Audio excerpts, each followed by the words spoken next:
Cayó uno de los históricos jefes del narcotráfico mexicano. Ismael El Mayo Zambada García, líder del cartel de Sinaloa, fue detenido por las autoridades estadounidenses el pasado 25 de julio en El Paso, Texas. También capturaron a Joaquín Guzmán López, alias El Güero, uno de los hijos de El Chapo.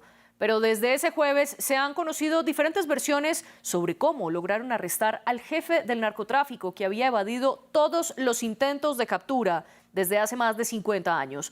El abogado de El Mayo, Frank Pérez, dijo a diferentes medios que su defendido fue engañado por el hijo de El Chapo y afirma que lo convocó a una supuesta reunión en Culiacán y que allí lo secuestró y lo llevó a la fuerza a un avión para llevarlo hasta el aeropuerto a las afueras de El Paso, para entregárselo luego a Estados Unidos, a cambio de beneficios jurídicos para él y para su hermano Ovidio Guzmán, en poder de los estadounidenses desde el año 2023. Algo, sin embargo, que niega el abogado de los Guzmán.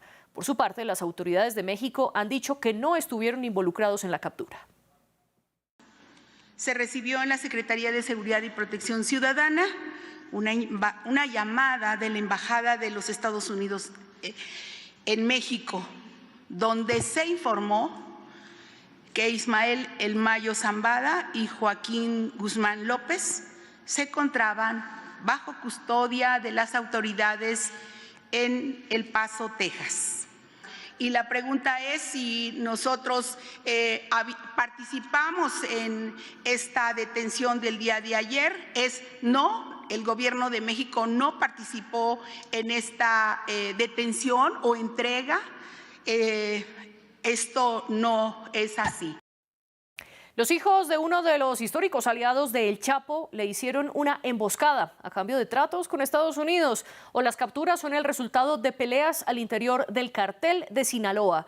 ¿Y qué pasará con el narcotráfico en México sin la presencia de El Mayo Zambada? Ese es el debate de hoy. Para ello nos acompañará en pocos minutos Anabel Hernández, periodista de investigación. Y desde Ciudad de México se conecta Juan Alberto Cedillo, periodista y escritor. Gracias a los dos por estar aquí en este espacio. Y antes de comenzar, les recuerdo a quienes nos están escuchando y nos están viendo que estamos en redes sociales como @France24-ES. Y también pueden escuchar este programa a través de Apple Podcast, Spotify, Deezer y TuneIn. Juan Alberto Cedillo, comienzo con usted. Bienvenido a este programa. Primero, para explicarle a nuestra audiencia internacional, hagamos un breve recuento de quién es El Mayo Zambada y por qué es tan importante. Pues mira, es un hombre que tiene una trayectoria de alrededor de 50 años de estar involucrado en el narcotráfico.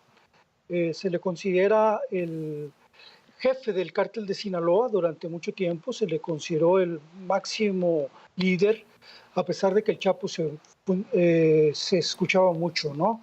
Él era el poder tras el trono, realmente, nunca aparecía, era un hombre que tenía mucha experiencia, tenía los contactos políticos, militares, de la policía, para que el cártel de Sinaloa operara. Esto fue durante mucho tiempo, pero recientemente él había dejado la dirección del cártel por dos razones. Una, porque estaba enfermo, tiene un tipo de cáncer, y la otra porque es un hombre de 76 años de edad. Sin embargo, a pesar de que su hijo, el Mayito Flaco, como se le conoce en Sinaloa, era el que controlaba las operaciones, era un hombre que lo consultaban constantemente. Se podría decir que era el jefe honorario del cártel de Sinaloa, que seguía dando consejos, recomendaciones, siendo consultado y teniendo las conexiones políticas que finalmente son las más importantes para un cártel para operar con impunidad en México.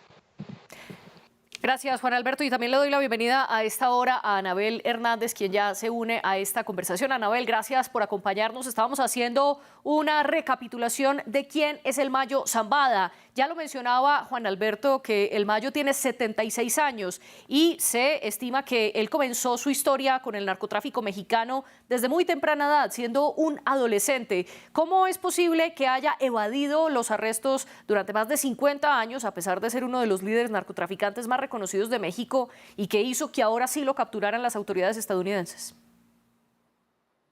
Bueno, yo llevo 20 años justamente investigando al cártel de Sinaloa.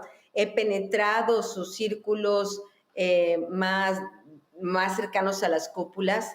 tuve acceso al diario secreto de Vicente Zambada Niebla, el hijo del Mayo Zambada, que publiqué en 2019. Así que lo que te puedo afirmar categóricamente es que el Mayo Zambada ha podido sobrevivir invicto, dijéramos, a lo largo de todas estas décadas, gracias, dijéramos, a tres virtudes que parece que todo ha desaparecido el 25 de julio.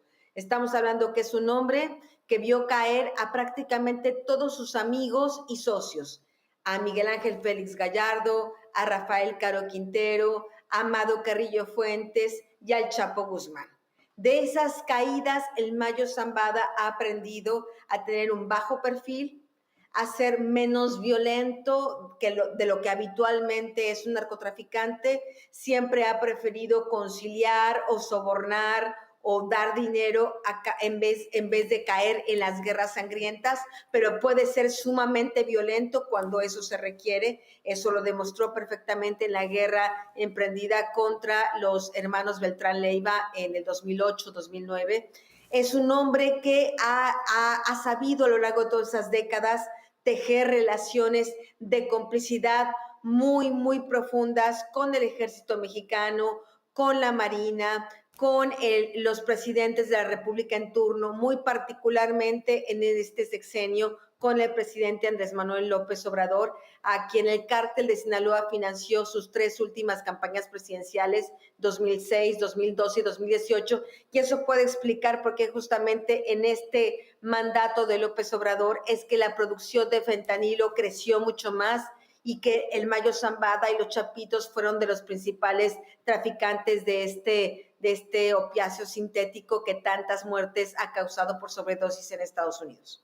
Voy a aprovechar que usted menciona a uno de los hijos del Mayo. Yo le voy a mencionar a otro, alias Mayito Flaco, porque usted en una columna de la Dolce Vele afirma que el hijo del Mayo le advirtió a su papá que no asistiera a esa reunión con Joaquín Guzmán. ¿Qué tan veraz es esta información y sobre todo qué se sabe al respecto? Bueno, le comento que como a lo largo de los últimos 20 años se ha penetrado diferentes círculos cercanos a las cúpulas del cártel de Sinaloa, esta información la fui recabando al transcurso de este fin de semana, después de la captura, justamente tratando de encontrar explicaciones de qué fue lo que pasó. Y a mí se me afirma que justamente un jefe, uno de los secretarios de el Mayo Zambada, ha comentado esto dentro de la facción de los Zambada ahí en el cártel de Sinaloa, que Mayito Flaco habría sabido de esta reunión, de este encuentro del Mayo Zambada con Joaquín y que le habría advertido de no asistir al encuentro, pero el Mayo Zambada habría desoído a su hijo y habría asistido. Habría que recordar al auditorio que las relaciones entre los Chapitos y el Mayo Zambada eran ya muy tensas desde al menos 4 o 5 años. Después de la detención del Chapo Guzmán en 2016, la última detención y su extradición a Estados Unidos, y después de que Vicente Zambada Niebla testifica en contra del Chapo Guzmán, realmente las relaciones entre Zambada y los Chapitos quedaron muy tensas. En mi último libro, La Historia Secreta, hablo justamente, gracias a testimonios directos de integrantes del cártel de Sinaloa, cómo esta relación muy tirante, cómo estaba realmente a punto de estallar la guerra entre estas dos facciones y que el Mayo Zambada había tratado a toda costa, incluso a veces aceptando abusos de los Chapitos, trampas de los Chapitos, mentiras de los Chapitos, había tratado de aceptarlo todo con tal de no caer en la guerra. Es por eso que su hijo estaba tan desconfiado ante esta convocatoria de esta supuesta reunión. Y Juan Alberto, ¿qué opina usted de esta versión? Anabel nos está dando información que proviene del cártel de Sinaloa, pero por otro lado, el abogado de El Mayo Zambada, Frank Pérez, también ha afirmado lo mismo en medios de comunicación, hablando de una supuesta emboscada y una supuesta traición de Joaquín Guzmán, el hijo del Chapo. ¿Usted cree en esas versiones? Mira, tenemos publicado ayer el colega Joan Grillo, un periodista inglés que tiene una página que se llama una página en internet, Crash Out, donde en esta publicación tenemos precisamente una filtración de un exguardia de seguridad del Mayo, donde nos cuenta lo que se conoció recientemente sobre lo que pasó con la captura del Mayo. El Mayo tiene un buen tiempo de estar enfermo, de vez en cuando sale de sus refugios, tiene uno en la Sierra de Durango, bajó recientemente hace una semana antes de que lo capturaran para tratarse del cáncer que padece. Él es muy amigo del diputado federal recién electo, el rector de la universidad, exalcalde de Culiacán, uno de los máximos líderes de la Universidad Autónoma de Sinaloa, es su amigo personal. Y estando en el hospital, lo que nos cuenta la fuente es que recibió un emisario de Héctor Nemesio Cuen Ojeda, que es el diputado que estoy mencionando. Le pidió una reunión porque son amigos personales para tenerlo como mediador entre el gobernador actual de Sinaloa, Rubén Rocha Moya, y Cue. Ellos tienen una disputa por la universidad, lo estaba citando para que se reunieran. En la reunión iba a estar presente Joaquín Guzmán López, el hijo del Chapo que lo traicionó. Esta reunión para mediarse se había convocado en una propiedad que está en el poblado en un poblado cercano de Culiacán. Allí es donde el Chapito comete la traición con sus guardias que lleva un buen número que someten a los escoltas del Chapo. El Mayo. El Mayo llega allí con 4 escoltas y es sometido. La versión que teníamos, que publicamos en un reportaje, Joan y yo, la estábamos confirmando hasta que el abogado menciona cómo es detenido el Chapo, que coincidía totalmente con lo que hicimos. Es decir, lo someten, lo esposan, lo suben en 2 camionetas, se lo llevan a una pista de aterrizaje que está alrededor de 35 kilómetros de Culiacán para subirlo a un avión donde lo amarran de los pies al asiento para llevarlo al aeropuerto de Texas. Esta versión que publicamos en un reportaje reciente es producto de esta filtración que nos hace un miembro del cártel de Sinaloa. Y la estuvimos confirmando, tratando de comparar los datos que teníamos, porque siempre que un miembro del crimen organizado te menciona cosas, hay que confirmarlas. Es decir, las fuentes del crimen organizado son fuentes delicadas. Él nos hablaba de que cuando someten al Mayo en esta propiedad había agentes de los Estados Unidos supervisando la operación de secuestro. Entonces está publicado en un reportaje que se está compartiendo bastante en las redes sociales y que da otra versión de cómo fue secuestrado el Chapo. Y ya vamos el Mayo, y ya vamos a profundizar en esa versión, pero antes quiero aprovechar, Juan Alberto, que usted mencionó al diputado electo Héctor Melesio Cuen, miembro del Partido Revolucionario Institucional, el PRI, y quien además apareció muerto el 25 de julio. ¿Cómo está unido ese presunto homicidio con el hecho de que el Mayo haya sido capturado incluso el mismo día y 2 días después de esto profanaron las tumbas del papá y el hermano de Dámaso López, quien había sido nombrado como heredero del cartel de Sinaloa? El Chapo lo nombró una vez en 2016, ya había sido extraditado. ¿Hay alguna unión en estos hechos para usted, Juan Alberto? Claro, sí, mira, en efecto, porque te comento, la reunión para secuestrar al Mayo fue convocada por su amigo Cuen. Es decir, Cuen y el Mayo eran amigos de hace mucho tiempo. Se supone que es el enlace entre los políticos y el Mayo. Entonces, Cuen, cuando lo cita, es donde lo capturan. El Mayito Flaco se entera de que en realidad uno de los operadores para esta captura es su amigo, el diputado, y en la noche van por él. Es decir, está totalmente relacionado porque él convoca la reunión donde es traicionado el Mayo Zambada. por eso a las pocas horas aparece muerto. Y en este momento hay una ofensiva, todos los grupos se están preparando porque se considera que una traición de esa naturaleza no puede pasar impune. De hecho, esta profanación supuestamente ordenada por los chapitos como parte de la guerra que se viene, pero se espera una guerra quirúrgica, no se espera una guerra sangrienta en las calles enfrentándose a los ejércitos. Todos los grupos que operan en Sinaloa, los guanos, diversas células del mismo cártel de Sinaloa que están a favor de los chapitos se están volteando porque consideran que la traición al Mayo no debe pasar impune. Se habla de que se tiene que exterminar a los chapitos y se están preparando, se están velando las armas. Tenemos reportes que los sicarios de ambos bandos se subieron a la sierra en espera de qué va a suceder, cuáles son las órdenes para continuar vengando la traición, que el primero fue el diputado Héctor Nemesio. Bueno, ese sería el primer paso de eliminar a los que traicionaron al Mayo Zambada. Y les propongo a ustedes dos que más adelante hablemos de lo que podría venir. Usted habla de una guerra quirúrgica, pero antes hablemos de nuevo de otros reportes mediáticos. Por ejemplo, el New York Times afirma con fuentes federales anónimas que un grupo selecto del FBI tenía desde hace años, desde hace unos 4 o 5 años, una comunicación constante con algunos de los hijos del Chapo, concretamente con Joaquín El Güero Guzmán, quien fue detenido, y que con él habrían supuestamente entablado esta emboscada para capturar a El Mayo. Anabel, ¿qué se sabe de esa presunta relación de las autoridades estadounidenses con los hijos del Chapo?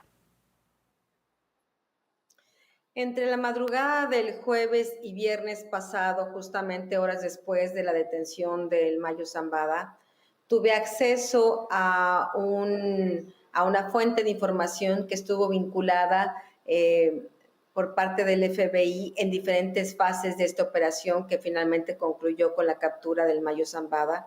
Y efectivamente me señala desde aquel momento que el FBI había establecido contacto con los chapitos y que desde al menos un año se había estado planificando esta captura del Mayo Zambada. Llama la atención que lo que me señala es que estuvieron dilucidando diferentes planes, diferentes formas de hacerlo. El compromiso de los chapitos, sobre todo de Joaquín, era poder lograrlo para él a su vez entregarse en Estados Unidos y disminuir la condena en contra de él y en contra de su hermano Ovidio Guzmán López.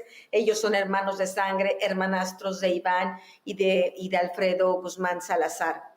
En este contexto me señalan que uno de los planes que fue totalmente desechado fue tratar de buscar la colaboración del gobierno de México, porque el FBI a lo largo de este año pudo constatar, como lo señalé en mis investigaciones en la historia secreta, donde también señalo que Cuen estaba relacionado con el cártel de Sinaloa y que era un intermediario entre el cártel de Sinaloa y Rubén Rocha Moya, el gobernador. Fue uno de los artífices de que el cártel de Sinaloa apoyara la campaña del gobernador Rocha Moya morenista en el 2021, etcétera, etcétera. El propio Cuen estuvo partícipe, fue testigo de diferentes encuentros entre Rocha Moya y el Mayo Zambada y entre Rocha Moya y los chapitos, porque Rocha Moya tuvo que pactar con ambos grupos. Y bueno, lo que me señala esta persona que estuvo vinculada a diferentes fases de la indagatoria de la operación del FBI es que descartaron por completo recurrir al apoyo del gobierno de México porque habían escuchado a través de testimonios que había esta relación entre el gobierno de Andrés Manuel López Obrador con el cártel de Sinaloa. Así que desecharon totalmente porque ya habían tenido experiencias de que hacía más o menos un año habían intentado capturar a Alfredo Guzmán Salazar y que cuando pidieron la ayuda del gobierno de México, el gobierno de México les dijo que sí, pero en vez de hacerlo filtró la información a los chapitos y entonces ahí con el gobierno de Estados Unidos pudo confirmar, ok, efectivamente el gobierno de López Obrador está contaminado, no podemos confiar en ellos. Y qué irónico realmente de película, de ficción, que el gobierno de Estados Unidos que él haya preferido confiar en un narcotraficante como Joaquín Guzmán López para llevar a cabo la detención del Mayo Zambada en vez del propio gobierno de México. Creo que esto habla directamente de las malas relaciones, de la muy poca confianza que existe del gobierno de Estados Unidos hacia el gobierno de México. Y bueno, lo que te puedo confirmar es que sí, que existían estos diálogos entre el FBI y los chapitos. Usted afirma en reiteradas ocasiones que el cartel de Sinaloa ha tenido una relación con el actual gobierno mexicano de Andrés Manuel López Obrador. Aquí, sin embargo, en France 24 no tenemos las pruebas para afirmarlo y por ende no tenemos manera de constatarlo. Quiero aclarar que esto está en palabra suya, Anabel. Juan Alberto, quiero preguntarle porque Anabel, sí, adelante, la escuchamos. Sí, yo sí tengo las pruebas. Hubo una investigación por parte de la propia DEA en 2010 y 2011, la cual se publica a finales de enero de este año, donde existen los documentos de que la DEA sí pudo probar que hubo ese financiamiento del cártel de Sinaloa a la campaña de López Obrador, y a partir de esa investigación de la DEA, de la cual tuve conocimiento en 2020, yo comencé mi propia investigación y tuve acceso a documentos judiciales, a testimonios directos, a gente involucrada en el propio equipo de López Obrador, a gente involucrada directamente en el equipo del cártel de Sinaloa. Por ejemplo, tuve una entrevista muy amplia con Dámaso López Núñez, quien él me afirmó categóricamente que a él le constaba que en el 2012 también había habido financiamiento del cártel de Sinaloa a la campaña de López Obrador. Juan Alberto, volvamos al tema de este debate y es esta presunta alianza entre el FBI y alguno de los hijos de El Chapo. Anabel mencionaba que Joaquín Guzmán López y Ovidio Guzmán López tendrían beneficios ante la justicia estadounidense a cambio de esa presunta entrega del Mayo. Pero, ¿qué podría pasar con otros de los hijos del Chapo que también están a la cabeza de los chapitos, que son precisamente Jesús Alfredo Guzmán e Iván Archibaldo Guzmán Salazar, que como bien lo decía Anabel, ellos son hermanos de sangre, y además el papel de Iván Archibaldo, que ha sido también como un poco paternal con el resto de sus hermanos? Ellos, hasta donde se sabe, están en México. ¿Qué beneficios obtendrían ellos a cambio? No creo que obtengan beneficios en ese sentido. La traición de Joaquín tiene un asunto personal respecto al Mayo, y yo creo que la FBI aquí, la intervención no es como se menciona, porque realmente los que siempre han tenido la relación directa con los narcotraficantes es la DEA.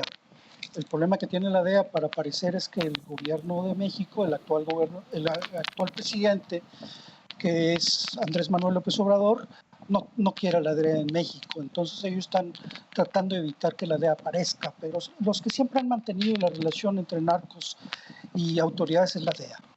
Entonces la venganza personal de Joaquín Guzmán López con el Mayo Zambada es porque lo considera responsable de la muerte de su hermano Edgar Guzmán, muerto en el 2008 en un enfrentamiento con los Beltrán Leiva, que muere por un accidente porque uno de los hijos del Mayo Zambada utiliza una bazuca, pero la utiliza al revés y mata a 3 miembros de su propio grupo. Entonces Joaquín tenía este resentimiento personal contra el Mayo, acusándolo de ser pues responsable de la muerte de su hermano. Entonces él está jugando con la propuesta de las autoridades de los Estados Unidos de obtener beneficios, pero también su venganza personal. Lo que se conoce, y por el abogado y por otras personas, porque el Mayo ya habló con su hijo Vicente, es que Joaquín fue golpeando al Mayo durante el vuelo. ¿Y qué otro argumento añade usted, Anabel, a esa división? ¿A qué se debe esa división entre los hijos del Chapo y el Mayo? Bueno, yo lo comentaba que hablando con diferentes integrantes del cártel de Sinaloa, por ejemplo, la entrevista que le hice a Dámaso López Serrano, alias Minilic, en octubre del año pasado, él habla que justamente tras la detención del Chapo Guzmán en 2016 y cuando se sabe que Vicentillo declara en contra del Chapo Guzmán, y cuando se conoce que realmente el Mayo Zambada que había estado negociando con la DEA la entrega de diferentes miembros de la propia organización criminal. Es ahí cuando los propios chapitos tenían desconfianza sobre los Zambada, había pugnas, incluso los ofendían, entre ellos los chapitos les llamaban los de la DEA al propio grupo criminal de los Zambadas, pues porque supuestamente estaban poniendo a diferentes integrantes del cártel de Sinaloa. Y bueno, de ahí viene una serie de vendetas. El propio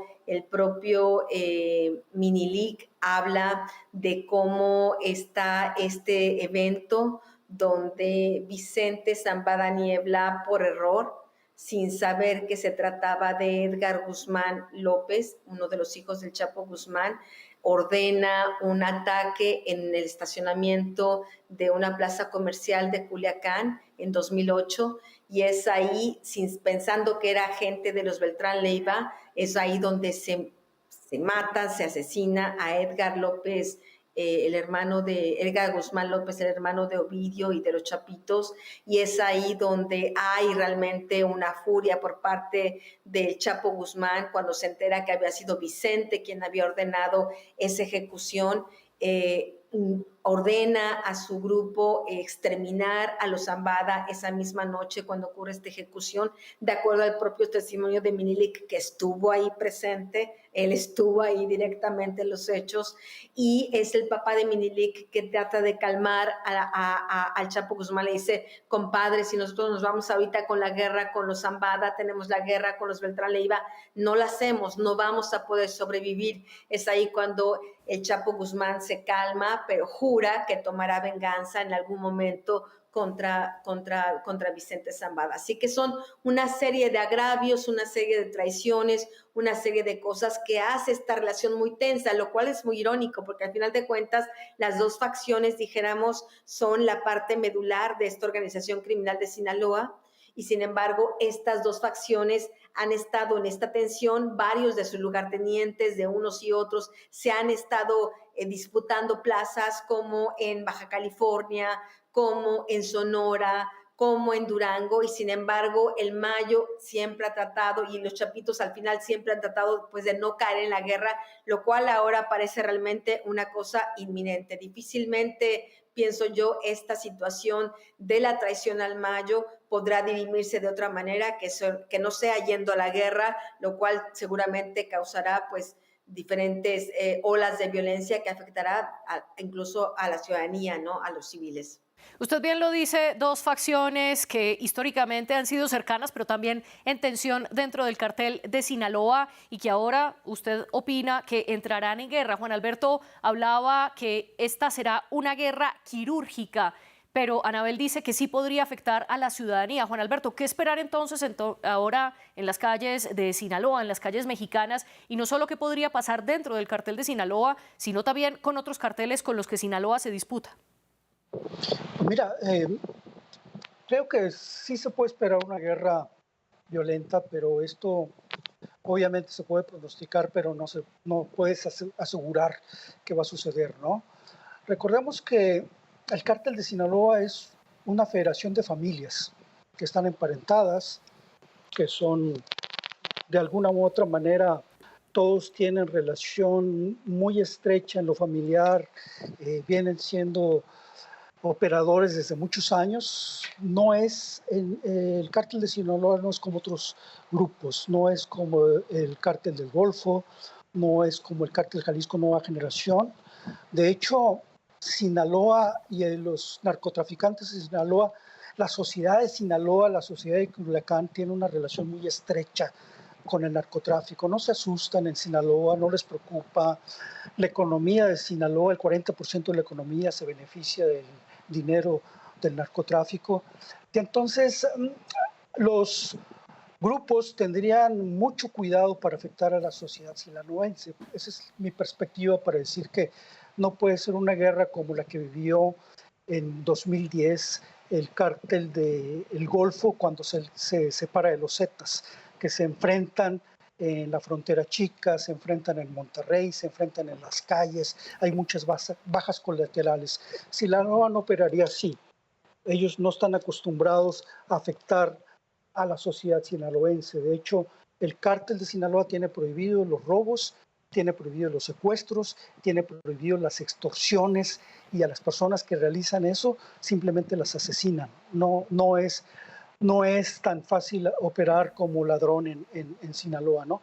Entonces, desde esa perspectiva, creo que si va a haber una guerra que sí puede ser cruenta, puede ser más quirúrgica, porque en esta traición hay otras personas implicadas, hay guardias que probablemente operaron a favor de Joaquín, y hay gente del gobierno estatal que sin duda, como dice Anabel, el gobernador está involucrado. Entonces, por eso no se puede esperar que sea tampoco rápido. Tienen que planear muy bien cómo van a operar, pero sin duda que la traición no va a quedar impune y que van a quedar muchos más, aparte del diputado Cuen.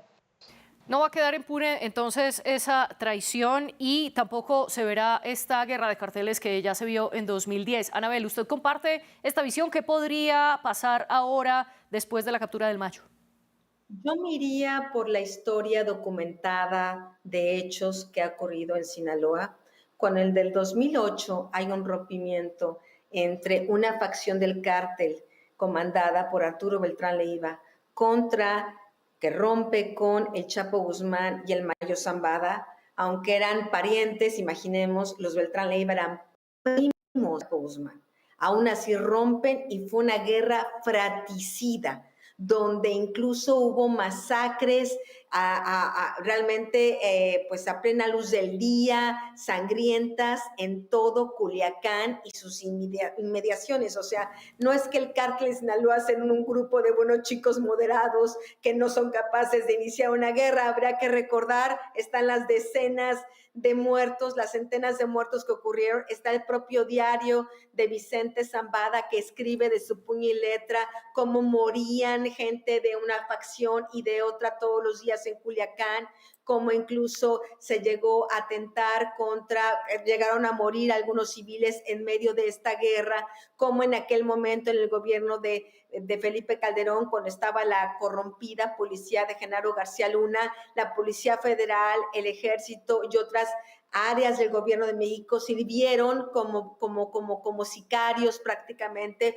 para el Mayo y el Chapo Guzmán para atacar a los Beltrán Leiva. O sea, la del 2008 y están las estadísticas, están los números específicos, concretos, etcétera, etcétera, de lo que ocurrió. O sea, ya ha habido una guerra sangrienta por parte de facciones del cártel de Sinaloa cuando hay un rompimiento. Así que lo único que yo recordaría es esos episodios para poder tomarlos como referencia de alguna cosa que pudiera ocurrir.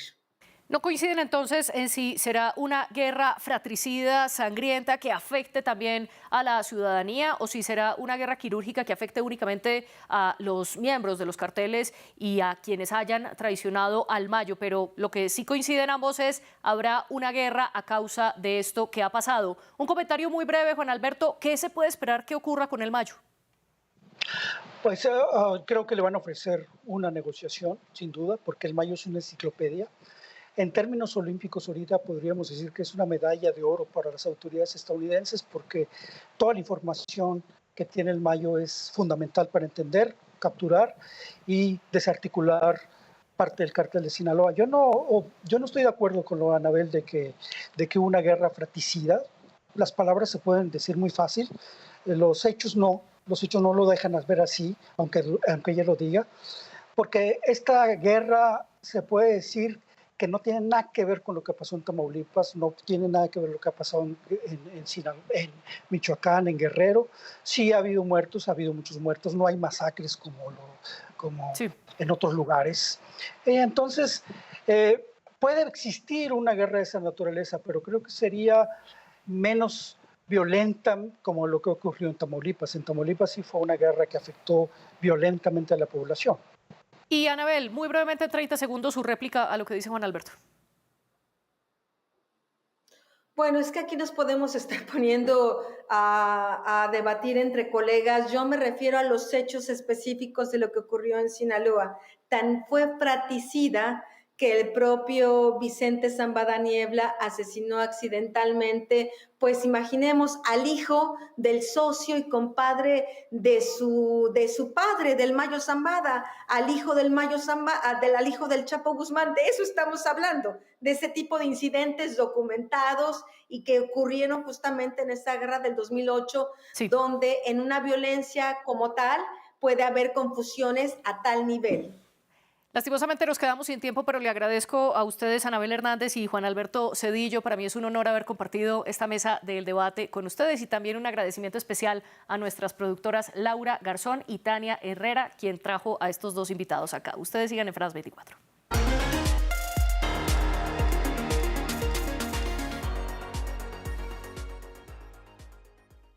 RFI y France 24 presentan. En Primera Plana les proponemos cada semana un análisis monográfico y en profundidad sobre un asunto candente de la actualidad internacional. Es la base para empezar a pensar nuevas cosas para el futuro de la Iglesia. Una culminación que parece como el camino ya pasado, sino hasta dónde va. Creo que va a haber esa búsqueda permanente de un equilibrio forzosamente inestable con sus momentos de crisis y sus momentos más apaciguados.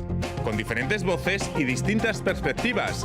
Lo que los gobiernos tienen que hacer básicamente ahora es tener una nueva visión del sistema de cuidados. No se pierdan cada semana nuestra ventana abierta al mundo. No se pierdan En Primera Plana. En Primera Plana, un programa en colaboración con RFI presentado por Carlos Herranz.